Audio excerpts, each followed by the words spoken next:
Silakan klik tombol subscribe dan aktifkan notifikasi pada tombol lonceng supaya tidak tertinggal video seputar misteri dan pembahasan menarik lainnya, dan klik tombol like juga jika sahabat menyukai video ini. Ada nggak yang ingin bermimpi ditemuin oleh Rasulullah? Hampir semua kan. Sekarang kalau nggak Rasulullah, cuman yang datang cuman Amr bin As mau tak? Wes nggak Amr bin As wes Gus Dur wes mau tak? Mau. Jangan nggak usah Gus Dur, Mbah Surip wes, alhamdulillah wes Mbah Surip wes. Ditemani Mbah Surip seneng tak mas? Saya nggak ngomong Rasulullah, nggak ngomong Mbah Surip, nggak ngomong. Yang ingin saya omongkan adalah, betulkah Anda tidak hidup bersama mereka lagi? Betulkah mereka tidak bersama kita lagi? Mereka tetap bersama kita. Masalahnya Anda tidak pernah dididik untuk mengembangkan kepekaan dan pengetahuan untuk kontak dengan mereka. Mereka tetap bersama kita. Masalahnya Anda tidak pernah dididik untuk mengembangkan kepekaan dan pengetahuan untuk kontak dengan mereka. Betul Pak? Kalau saya ngomong gini katanya kelme, tapi cita-citanya ditemui Rasulullah. Akhirnya itu Rasulullah betul bukan ya? Terkesan seperti Rasulullah. Iya. Kalau memang Rasulullah bisa menemuimu, kamu juga harus mau membuka kemungkinan bahwa yang bukan Rasulullah juga bisa menemui kamu. Lepas dari itu halal atau tidak. Karena ada 3 macam orang yang katanya sudah meninggal tapi bisa ketemu sama Anda. Satu, karena kualitasnya lulus, dia kapan saja bisa menemui Anda. Karena kualitasnya lulus, dia kapan saja bisa menemui Anda. Nomor 2, yang oleh Allah dibilang tidak lulus tapi masih punya kemungkinan untuk melakukan mengulang, sehingga dia mencoba meneliti lagi dan melakukan deteksi lagi. Yang ketiga adalah orang yang sudah pasti tidak bisa mendapatkan jatah untuk datang ke kita lagi, tapi dia memaksa karena dia tidak pernah puas di dalam hidupnya. Nah, itu yang disebut hantu. Itu yang disebut yang ganggu di rumah Anda. Itu yang disebut di pojok-pojok sana, di bawah pohon. Itulah mereka orang-orang yang tidak punya hak untuk kembali ke kita, tapi mereka terus memberontak karena roketnya ketika meninggal itu ke sana, dia akan tetap ke sana. Nah, 3 orang pojok takon ini dari kitab apa aja? Yo kitab mbahmu. Anak kita habis menunggu percaya jubun, nggak percaya buaan. Nah, terakhir gini, saya ceritakan ini supaya Anda tahu. Nah, kemudian anak Adam turun temurun. Dalam wayang disebut anak-anaknya Adam dan cucu-cucunya Adam disebut Sang Hyang. Jadi kalau Sang Kuryang itu Sang Guru Hyang. Jelas ya? Sang Guru Hyang. Jadi Anda jangan salah sangka kepada berita pop mengenai Sang Kuryang. Harus Anda pelajari. Di sini tidak ada Sunda, tidak ada Jawa. Jauh lebih tua daripada Sunda Jawa, yang merupakan sentimen 6 abad terakhir sekarang ini. Kita ngomong sesuatu yang lebih universal, yang lebih sejati. Nah, ada Sang Hyang Sis. Nabi Sis kalau dalam Islam. Sis ini punya anak Yazid Anwar, Yazid Anwas. Yang satu menurunkan manusia yang diasuh oleh Semar, yang satu diasuh oleh Togop. Nah, gampangannya gitu. Ini boleh Anda sebut simbolisme, boleh Anda sebut beneran.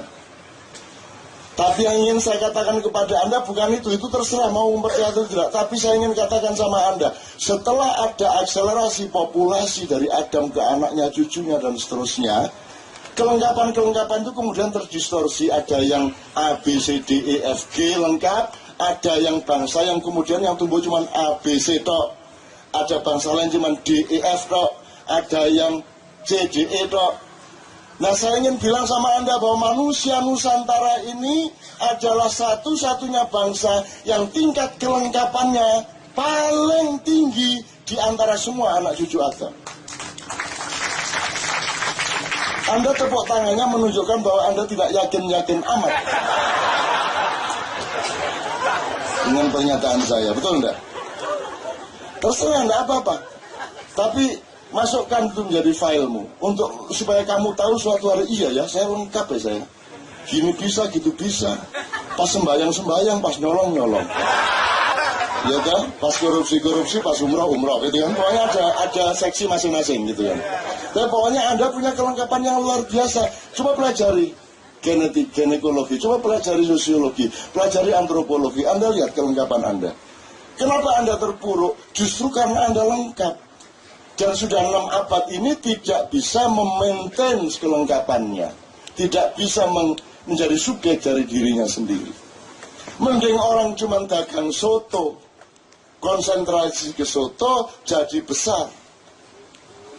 Daripada Anda bisa apa saja, dagang soto bisa, ngojek bisa, magelaran bisa, akhirnya nggak jadi semua. Nah itulah bangsa Indonesia. Wong bikin negara kok ikut pasar bebas. Lo kalau pasar bebas nggak usah negara, ya bebas aja. Pasar bebas kok nganggo negara. Gunanya negara itu untuk membatasi pasar bebas supaya tidak menghancurkan rakyatnya. Maka harus ada regulasi ekonomi, harus ada pengaturan harga, harus ada pembatasan impor dengan berpedoman supaya petani kita sendiri harus ditumbuhkan. Wong Brambang gak ono, Deli gak ono kok malah impor. Mestinya kan menumbuhkan kemampuan kita sendiri. Gitu loh. Nah, jadi teman-teman sekalian, solusinya tadi ternyata Sukosrono Sumanti tidak mampu. Kita harus ngomong mengenai kemungkinan dari kemampuan-kemampuan yang lebih tinggi dari kita. Teman-teman sekalian, dari seluruh kemungkinan, karena Sukosrono Sumantri sekarang Tiwi Kromo saja, Kresno Duto saja, itu belum tentu efektif untuk keadaan Indonesia sekarang. Terus siapa yang mau Tiwi Kromo itu Anda menjadi seolah-olah besar, terkesan raksasa. Jadi negosiasinya gagal, Kresno keluar dari keraton Astina, terus dia keluar menjadi raksasa besar, kan gitu kan? Nah, ketakutanlah si Duryudono dan adik-adiknya yang 99 orang, akhirnya dia mau menuruti rekonsiliasi dengan Pandawa. Nah, sekarang kan Pandawa sedang terusir, dan dia sedang ada yang berjudi, ada yang terkapar-kapar di hutan, dan lain sebagainya. Maka, teman-teman sekalian, sekarang ini adalah saat di mana Anda tidak peduli Anda tahu apa tidak masalah di Indonesia. Tidak peduli apakah Anda ini orang Indonesia atau bukan. Tidak peduli apakah Anda ini setuju sama pemerintahan atau tidak. Tidak peduli apakah Anda ini suka menjadi bangsa Indonesia atau tidak suka saat ini dengan fakta-fakta yang seperti ini. Tidak peduli apapun perasaan Anda dan pendapat Anda. Tapi ada satu yang pasti. Sekarang ini Anda harus merenung dan siap mengambil keputusan-keputusan yang mendasar dalam hidup Anda. Jangan lewat waktu. Apa itu masalah keluargamu, masalah dirimu, masalah bangsamu, tapi sekarang adalah saat di mana harus menyiapkan diri untuk mengambil keputusan-keputusan mendasar. This is about a time. 28, 29 my age. Ya. Jadi jangan ada, ini sekarang big deal ini. Your life is a real big deal sekarang ini. Pikirkan kembali semua urusanmu dan jangan sekilas-sekilas. Sekarang ini Anda harus mengambil keputusan. Ya keputusan Anda boleh salah, boleh tidak salah. Tidak penting apakah itu efektif atau tidak. Tapi Anda harus jujur dan tegas kepada urusanmu. Itu masalahnya. Nah, gelombangnya sekarang semua begitu. Tadi saya bilang sama Mas Wan, ini sedang ada energi yang sangat bagus turun dari langit malam hari ini. Anda rasakan, Anda sehat di dalam sakit Anda sekarang. Anda jernih di dalam keburaman Anda. Rasakan aja. Anda sekarang penuh semangat di dalam keputusasaan Anda. Jadi fakta Anda sebenarnya fakta yang menggelisahkan. Tapi kok rasanya kok saya kok oke ya gitu. Anda rasakan. Sekarang sedang turun itu. Dan Anda dibantu Tuhan untuk mengambil keputusan-keputusan besar. Saya melakukan itu. Jadi tanggal 28 September di Kadipiro, saya akan nanggap wayang. Wayangnya bukan wayang seperti yang pernah Anda tonton. Dan wayang itu tidak seperti yang penghargaan UNESCO. Wayang itu bukan budaya folklore lisan. Wayang itu budaya sastra teks. Jadi wayang nanti jika diberi 9 jam dari setengah 8 sampai jam 5 subuh, itu tidak bisa dikurangi satu kata pun. Fix seperti itu, wiritannya atau mantranya sekitar 1 jam. Untuk apa? Loh kok Cak Nun kok wayangan? Saya diperintah Allah untuk menjadi manusia Jawa. Saya tidak berani membantah. Dan kewajiban saya adalah mempelajari nenek moyang saya. Mempelajari filosofi bangsa saya. Supaya berguna untuk orang-orang seluruh dunia. Kalau saya Lombok, saya harus menjadi Lombok yang benar-benar Lombok. Supaya saya berguna untuk gado-gado, berguna untuk lontong balap, berguna untuk yang lain. Betul tak? Jadi jangan salahkan kalau saya mendalami kelombokan saya, mendalami kejawaan saya. Dan jangan takut saya menjadi Jawa terus tidak Islam. Siapa bilang Jawa sama Islam itu sesuatu yang berbeda?